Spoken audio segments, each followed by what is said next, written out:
pido que abran por favor sus Biblias. A aquellos que nos visitan, nosotros utilizamos la versión Reina Valera actualizada del 2015. Por eso tal vez si ustedes están acostumbrados a otra versión notaron algunas diferencias. Pero ustedes saben que la palabra de Dios es una, y solo son pequeñas diferencias. Entonces, Romanos capítulo 2. Romanos 2, vamos a leer desde el verso 1 al verso 16. Romanos 2, versículos 1 al 16. Escuchemos con atención la palabra del Señor, palabra que es infalible, inerrante y suficiente. Por lo tanto, no tienes excusa, oh hombre, no importa quién seas tú que juzgas, porque en lo que juzgas a otro, te condenas a ti mismo, pues tú que juzgas, haces lo mismo. Pero sabemos que el juicio de Dios es según verdad contra los que practican tales cosas. Hombre, tú que juzgas a los que practican tales cosas y haces lo mismo, ¿supones que escaparás del juicio de Dios? ¿O menosprecias las riquezas de su bondad, paciencia y magnanimidad, ignorando que la bondad de Dios te guía al arrepentimiento?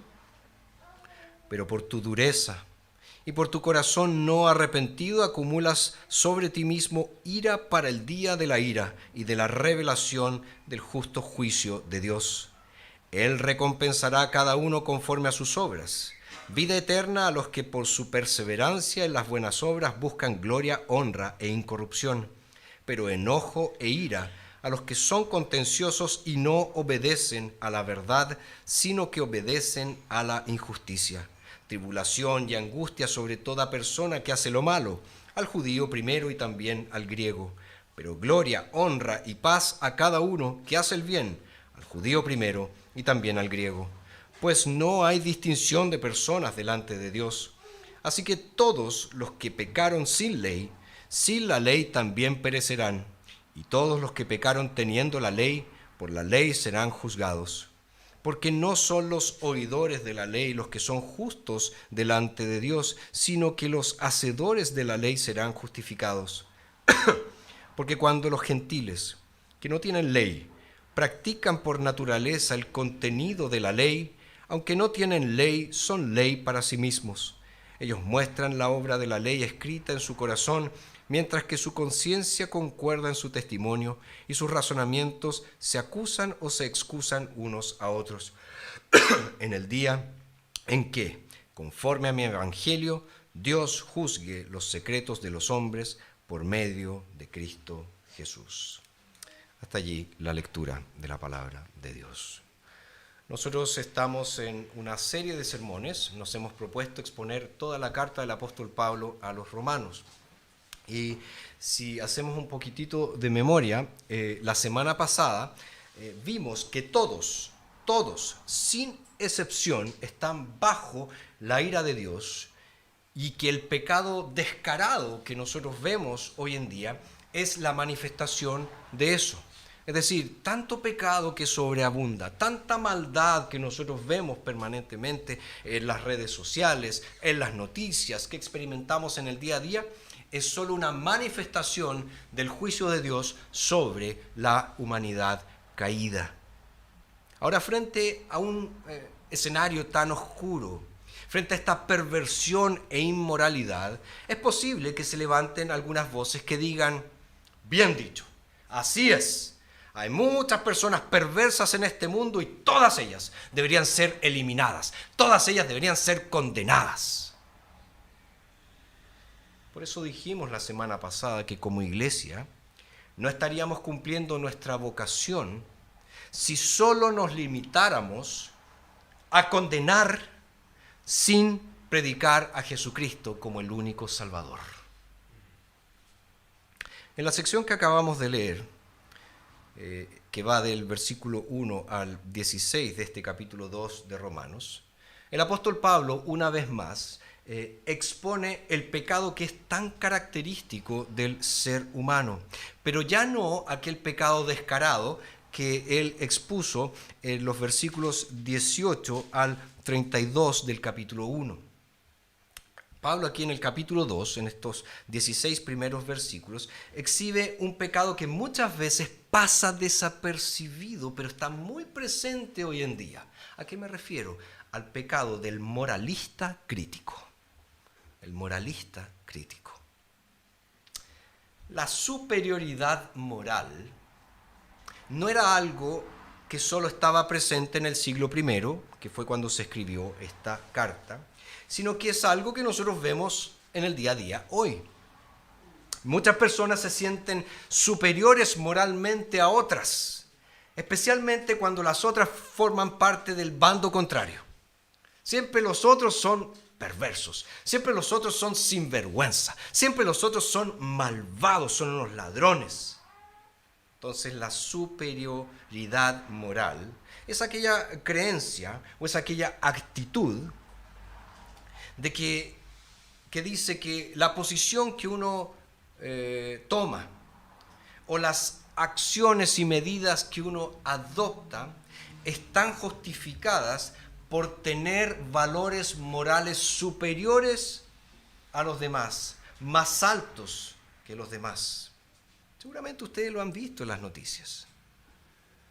Aquí no quiero acusar a nadie, pero la clase política es muy buena para esto. Se sienten ciertos políticos de un bando X moralmente superiores a otros y adoptan una postura. Ustedes son unos sinvergüenzas, ustedes son unos ladrones, ustedes son unos corruptos. Pero ¿qué nos ha demostrado la realidad? Que hacen exactamente lo mismo. Hacen exactamente lo mismo. Entonces el apóstol Pablo, consciente de esto, él cambia su audiencia en este capítulo 2. Él ya no se dirige, como lo hizo en el capítulo 1, a los inmorales que son abiertamente descarados, sino que aquí se refiere, en el capítulo 2, a estos moralistas que son cínicos, a estos moralistas que son muy críticos. De ahí el calificativo que él utiliza, tanto en el verso 1 como en el verso 3. Hombre, tú que juzgas. Oh hombre, tú que te sientes tan superior. Ahora, hay tres verdades que sobresalen en esta sección de Romanos. En primer lugar, nosotros vemos el juicio del hipócrita. El juicio del hipócrita, versos 1 al 4. Es decir, se describe aquí la forma en que el moralista cínico emite su juicio, pronuncia su juicio. En segundo lugar, vemos el justo juicio, que está en los versos 5 al 10. Es decir, de qué manera el Señor, el Rey justo, juzga. Y en tercer lugar, hay un juicio imparcial en los versos 11 al 16. Es decir, Dios ha dado una ley moral. Y por esa ley moral, todos, sin excepción, serán juzgados. Entonces, a la luz de todo esto, el tema de nuestro sermón es el siguiente: no hay distinción de personas. No hay distinción de personas. Vamos entonces a la primera verdad, el juicio hipócrita del moralista. Pablo, como ya les mencioné, abre este capítulo presentando a un interlocutor imaginario que él denomina como oh hombre, oh hombre. Y es natural preguntarse, ¿quién es? ¿Quién es este oh hombre que el apóstol Pablo menciona? Algunos piensan que Pablo está teniendo en mente aquí a los judíos, Y como base de esa afirmación, mencionan los versículos 9 y 10, que dice al judío primero y también al griego. Sin embargo, si nosotros seguimos la lectura de este capítulo, vamos a observar que es a partir del versículo 17 que el apóstol Pablo se dirige a los judíos y dice, he aquí, tú tienes nombre de ser judío, te apoyas en la ley y te glorías en Dios. Por lo tanto, solo a partir del versículo 17, Pablo se está dirigiendo a los judíos. Por lo tanto, ¿a quién se dirigen los primeros 16 versículos de este capítulo 2? ¿De quién está hablando? Bueno, ya dije, Pablo mencionó en el capítulo 1, versos 18 al 32, a los gentiles, es decir, a los no judíos, que habían cambiado la gloria de Dios por imágenes, es decir, que eran profundamente idólatras, que habían cambiado la verdad de Dios por una mentira y que habían cambiado las relaciones naturales entre hombres y mujeres por las relaciones contra naturaleza, hombres con hombres y mujeres con mujeres. Él ya se refirió a eso.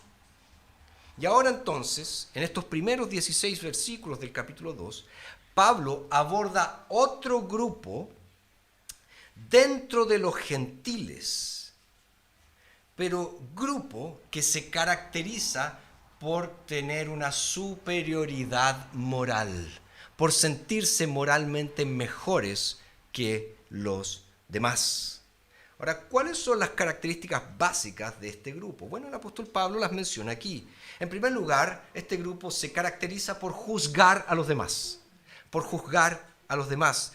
Por lo tanto, dice, no tienes excusa, oh hombre, no importa quién seas tú que juzgas, porque lo que juzgas a otro te condenas a ti mismo, pues tú que juzgas haces lo mismo.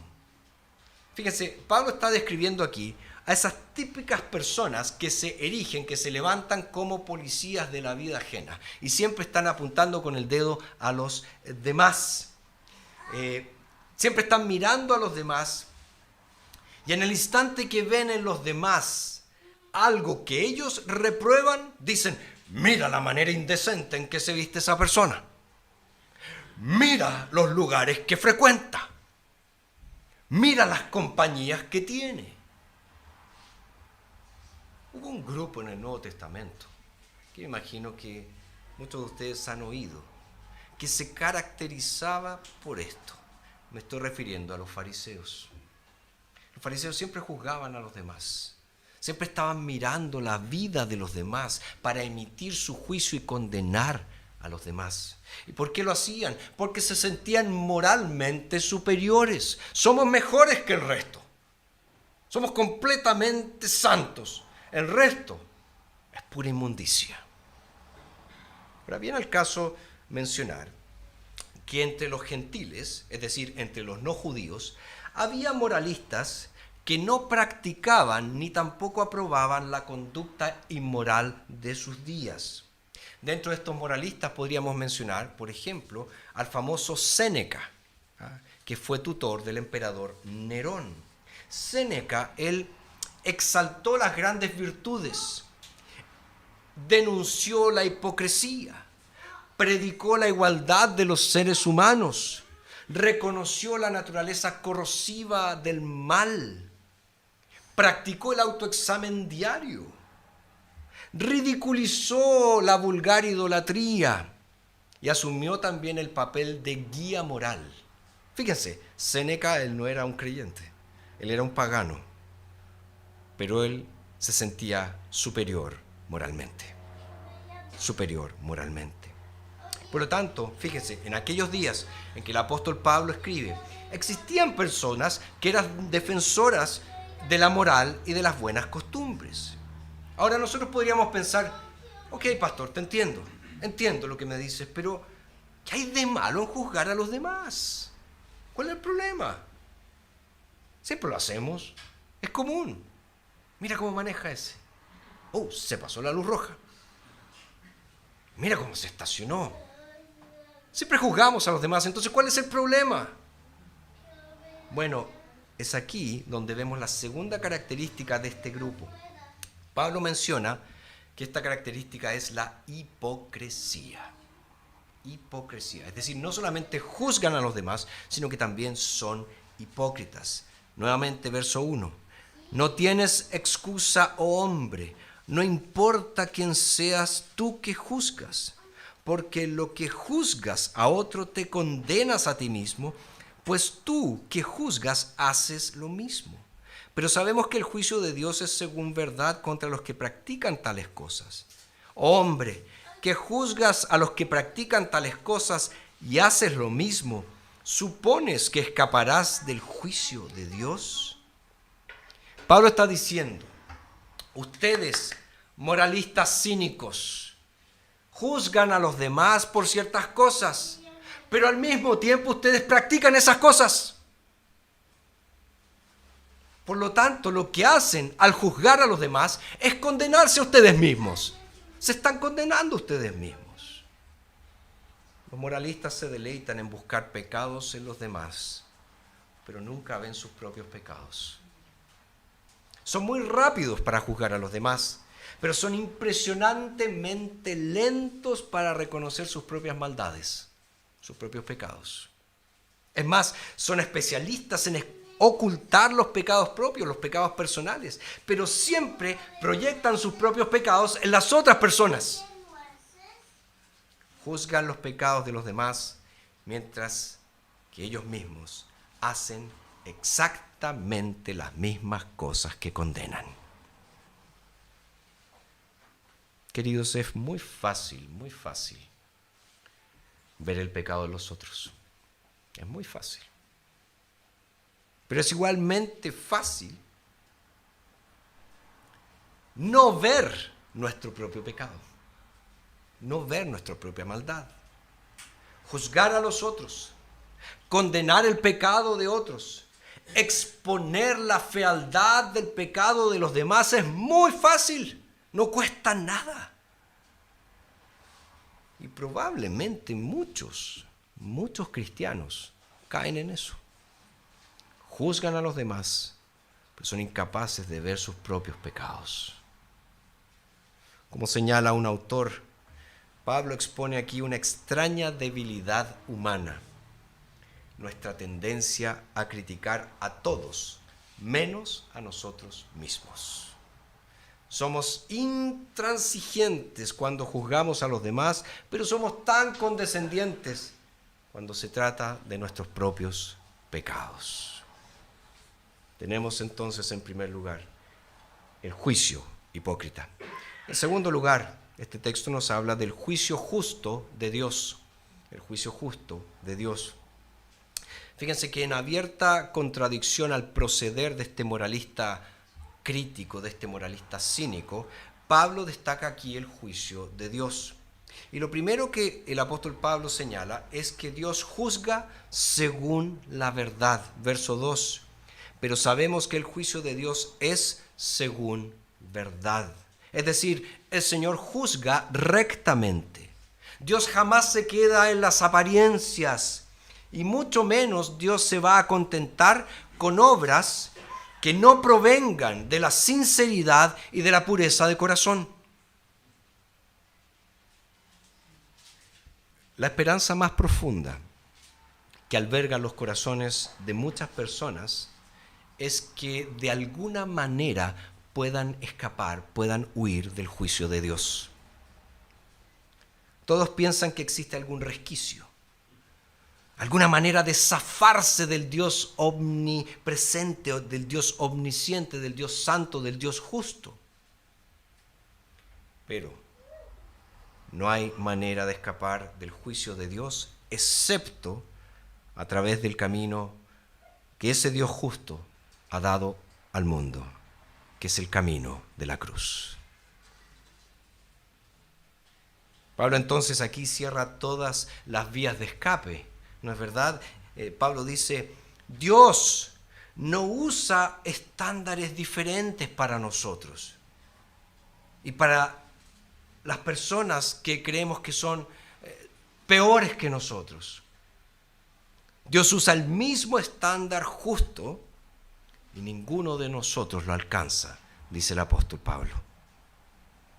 Pablo está diciendo que si tú piensas de otra manera, en realidad lo que estás haciendo es menospreciar la bondad, la tolerancia y la paciencia de Dios.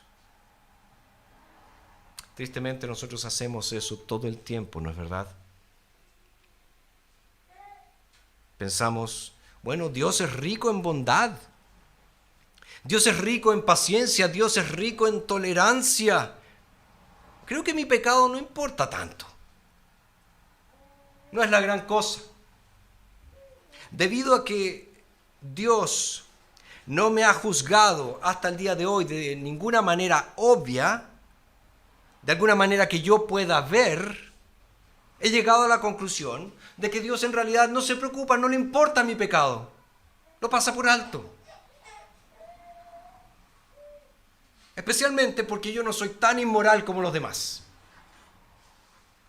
No soy tan malo como los demás. No estoy tan perdido como las otras personas.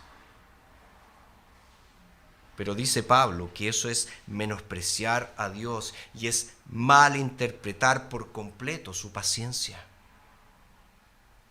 Dios, fíjense, Él no nos está complaciendo cuando ejercita su paciencia con nosotros en nuestro pecado.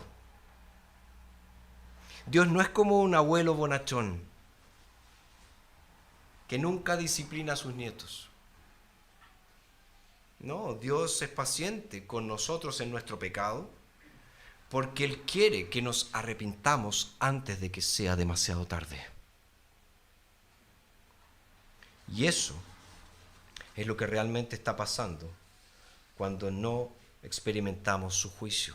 Si no es entendido esto bien, vamos a caer en muchos errores. Si Dios no me ha juzgado con toda su dureza, con toda su fuerza por las cosas malas que yo hago, es única y exclusivamente porque Él quiere llevarme al arrepentimiento. Él quiere que yo me arrepienta, que me vuelva de mis malos caminos, que me vuelva de mi perversión.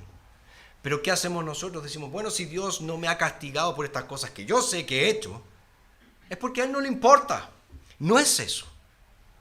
Él quiere que nos arrepintamos y tiene paciencia con nosotros. ¿No sabes entonces, pregunta Pablo, que la bondad de Dios está destinada a llevarte al arrepentimiento?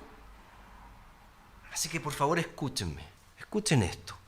El tiempo es corto, es cortísimo. Un día todas las cuentas vencerán y llegará el juicio final. A partir de ahora, si te niegas a confiar en Cristo, si te niegas a confiar en Jesucristo, Pablo dice que estás acumulando ira para el día de la ira. Y todos, judíos y griegos, todos serán juzgados con la misma norma, con el mismo estándar. Déjame preguntarte, ¿estás menospreciando la bondad de Dios en este momento en tu vida? Excusar tu pecado mientras juzgas a otras personas por el mismo pecado. Calificarte bien a ti mismo o regular. Decirte a ti mismo que realmente no necesitas arrepentirte por X cosa. Que no necesitas tomar al Señor en serio. Que no necesitas cambiar tu vida. Porque no eres tan malo como los demás. Eso es lo que has estado haciendo.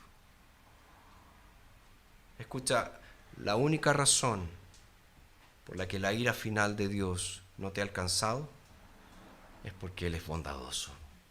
Es porque Él es misericordioso y te está dando tiempo para que te arrepientas. Tiempo para que te vuelvas de tu pecado. Tiempo para que caigas a los pies de Jesucristo. ¿Por qué? Porque Jesucristo es tu única esperanza. Tu única esperanza. Tenemos entonces el juicio hipócrita, el justo juicio de Dios y en tercer lugar el juicio imparcial de Dios. Fíjense, el hecho de que Dios y que su juicio sea justo, es decir, imparcial, sin ningún favoritismo, es desarrollado por el apóstol Pablo en relación con la ley mosaica en los versos 9 en adelante. Pablo señala que el juicio divino será de acuerdo con la luz que se haya recibido. Fíjense el verso 12, dice, así que todos los que pecaron sin la ley también perecerán. Y todos los que pecaron teniendo la ley, por la ley serán juzgados. Él está diciendo los gentiles, los paganos, que no tenían la ley de Dios escrita, no van a escapar del juicio por causa de eso. Serán juzgados y condenados por el conocimiento que tengan de Dios a través de la revelación natural. ¿Se acuerdan que lo vimos en el capítulo 1? Dice claramente, ¿verdad? Pues la ira de Dios se manifiesta desde el cielo contra toda impiedad e injusticia de los hombres que con injusticia detienen la verdad. Ojo, porque lo que de Dios se conoce es evidente entre ellos, pues Dios hizo que fuese evidente, porque lo invisible de Él, su eterno poder y deidad, se deja ver desde la creación del mundo, siendo entendido en las cosas creadas, de modo que no tienen excusa. Nadie en el día del juicio va a poder decir: yo no tenía idea que Dios no existía. No tenía idea que Dios existía. Porque la creación dice, el mundo dice, Dios existe. Acuérdense lo que dice el salmista en el Salmo 19. Los cielos cuentan la gloria de Dios y el firmamento anuncia la obra de sus manos. Es cosa de mirar una noche estrellada, es cosa de mirar el firmamento y decir: hay un creador, hay un Dios. Por lo tanto, nadie será excusado en el juicio final diciendo: yo no sabía que Dios existía. Ahora, los judíos, dice Pablo, tampoco se van a escapar. ¿Por qué? Porque por la ley que les fue dada, ellos serán juzgados. Los gentiles por la luz de la naturaleza que recibieron, los judíos por la ley que recibieron. Y Pablo profundiza esto un poco más en los versos 14 y 15. Él dice: porque cuando los gentiles que no tienen ley practican por naturaleza el contenido de la ley, aunque no tienen ley, son ley para sí mismos.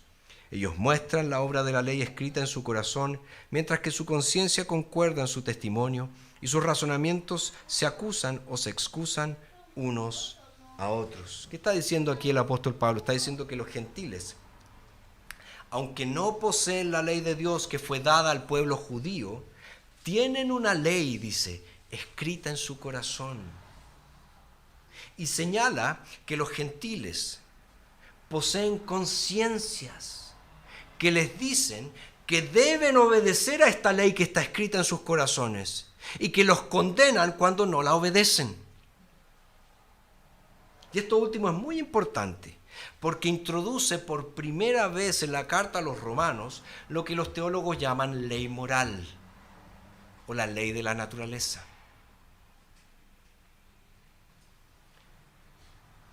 La ley moral implica un código, implica un orden moral que, dice Pablo, poseen todas las personas. Todas las personas. Querido, yo sé que no todos comparten esto. No sé si algunos, todos saben esto, pero yo soy abogado. Y yo sé que hay muchas personas que rechazan el derecho natural, que dicen: no, eso no existe. El derecho es algo que nosotros creamos. El derecho es la norma positiva, la norma que está escrita. Nada de una ley moral.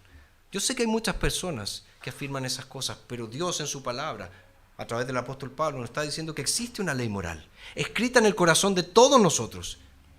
¿Y quién la escribió? El Creador, el que nos hizo. Y nos ha dado la conciencia, que es una especie de guardia moral, que nos dice: ¿estás haciendo algo malo o estás haciendo algo bueno? Si no, pregúntele a Pepe Grillo si existe o no esa voz de la conciencia.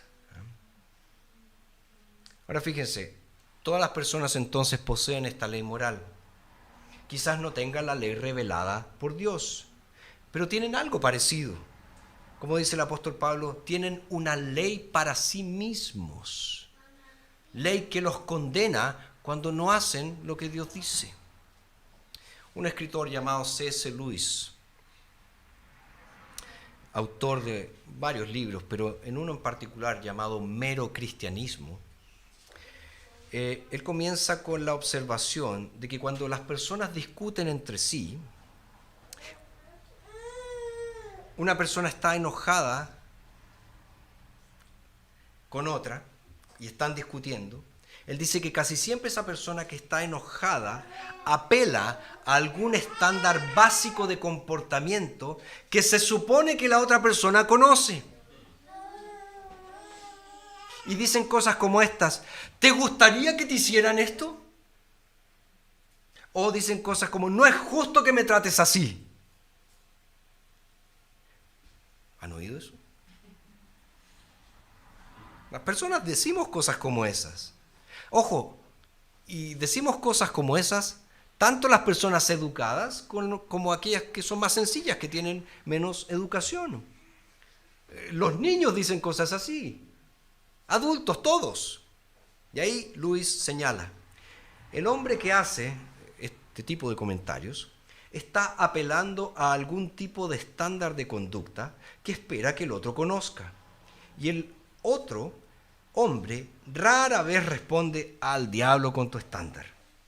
Casi siempre intenta hacer ver que lo que está haciendo realmente no va en contra de la norma, o que si lo hay, existe algún tipo de excusa. De hecho, parece como si ambas partes tuvieran en mente algún tipo de ley o regla de juego limpio o comportamiento decente o moralidad, o como quieran llamarlo, sobre la cual realmente estaban de acuerdo. Y tienen, dice Luis. Si no la tuvieran, podrían, por supuesto, pelear como animales, pero no podrían discutir en el sentido humano de la palabra. Discutir significa tratar de demostrar que el otro está equivocado. Y no tendría sentido intentar hacerlo a menos que usted y él tuvieran algún tipo de acuerdo sobre lo que es el bien y el mal. Del mismo modo que no tendría sentido decir que un futbolista ha cometido una falta a menos que hubiera algún acuerdo sobre las reglas del fútbol. En el fondo está diciendo Luis, hay una ley moral y todas las personas son testigos de eso. Por eso Pablo dice, cuando los gentiles, los no judíos, que no tienen la ley, hacen lo que la ley requiere, muestran que la misma ley está escrita en sus conciencias para que los moralistas, tanto judíos como gentiles, los moralistas, tengan que rendir cuentas bajo el mismo estándar, bajo la misma norma. Por eso decimos que el juicio de Dios es imparcial. Ahora, para concluir, déjenme mostrarles el punto de todo esto. Pueden estar pensando, genial, pastor, muy lindo este discurso respecto de la ética, pero ¿qué es lo importante aquí? ¿Ah? Bueno, si nosotros volvemos al capítulo 1 de Romanos, a la tesis del apóstol Pablo en esta carta, fíjense los versos 16 y 17. Porque no me avergüenzo del Evangelio, pues es poder de Dios para salvación a todo aquel que cree, al judío primero y también al griego. Porque en él la justicia de Dios se revela por fe y para fe, como está escrito, pero el justo vivirá por la fe. Déjame decirte algo. Necesitas la justicia de Dios en Cristo. Necesitas la justicia de Dios en Cristo recibida por la fe. ¿Por qué la necesitas? ¿Te das cuenta por qué la necesitas? La necesitas porque no hay esperanza en ti mismo, ni en tu moralidad, ni en tus excusas. Debes encontrar refugio en alguna parte, y no hay refugio disponible excepto en Jesucristo. Yo lo necesito. Tú lo necesitas. Porque no tenemos excusa. Ninguno de nosotros. Nuestra culpa es ineludible. No puedes decir, soy mejor que el otro. No soy tan malo como ese. No puedes decir eso porque no lo eres. No eres mejor que el otro. Dios no juzga imparcialmente. Lo que importa es el corazón, no el desempeño. Y la verdad es que tu corazón y el mío están completamente podridos, están totalmente corrompidos. Por naturaleza somos pecadores y por eso no tenemos esperanza en nosotros mismos, ninguna, cero esperanza en nosotros mismos. Es por eso que debemos huir en busca de refugio en la justicia de otro. Necesitamos lo que el reformador Martín Lutero denominó justitia aliena, justicia ajena, la justicia de otro, la justicia de Cristo. El Evangelio, lo acabamos de leer, es poder de salvación para todo aquel que cree. Porque en él, en el Evangelio, la justicia de Dios se revela por fe y para fe, como está escrito, el justo vivirá por la fe. El justo vivirá por la fe. No hay escapatoria. No hay escapatoria. Por lo tanto, huye. Huye con todas tus fuerzas. Huye al único refugio para los pecadores. La justicia del Señor Jesucristo. Oremos.